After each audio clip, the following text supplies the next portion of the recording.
My grandpa was a furniture designer, and I knew that I wanted to design products, so things that people could use. And when I found industrial design, it was like a calling for me. I just knew that that was the right fit. I fell in love with film at such a young age. I would call in sick from school. I'd tell my mother I had fever so I could stay and watch films, black and white films. Betty Davis was just all that to me. And that love of film never left me. I was always one of those kids, you drew cars when you're in 6th grade, and then you're drawing comic book characters when you're in, junior high, that sort of thing. It was kind of a natural progression, whatever kids like to, young boys like to draw at the time, and I don't know why I had a fascination with it, I just did. Tom Matano was really influential for me because he gave me the opportunity my sophomore year to be part of the Samsung sponsored project, and that was a huge stretch for me, and he really instructed me on a one-on-one basis and helped me be successful for that Samsung project. What was cool about that is that 5 years later I got to then have Samsung as a client in my own studio. Bill Mon and Craig Nelson, it's hard to kind of put your finger on just how big their influence was.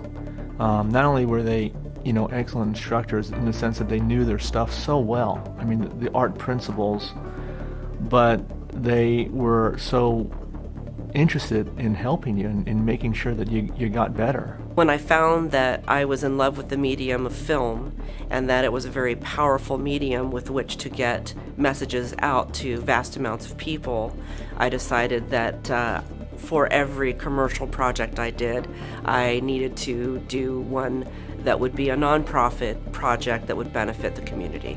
But I took that class with Bill Mon that year, and that summer we went out, fog rolling in, bugs, it was freezing, and I loved it.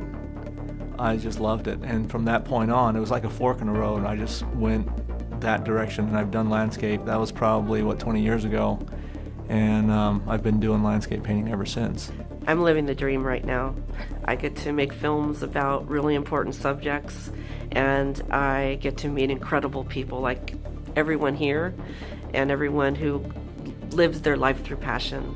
It's so much fun. The design process is so much fun because we get to be creative and we also get to be technical.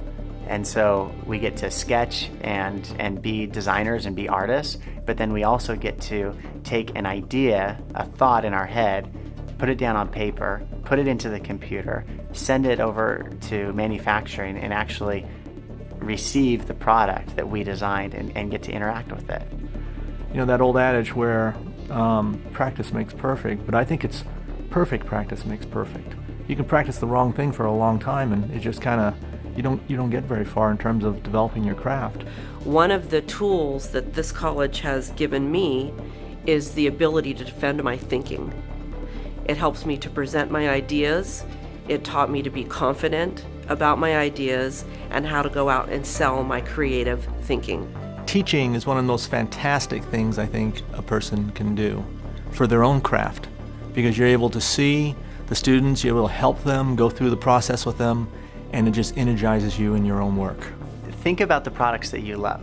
Think about the products that you keep in your pocket, in your purse, that you use every day. Those products were designed by an industrial designer. I get to design products that people love. What's better than that? And I love making films. I love telling stories. And I love discovering talent where we would have no idea it existed before until we gave them that opportunity.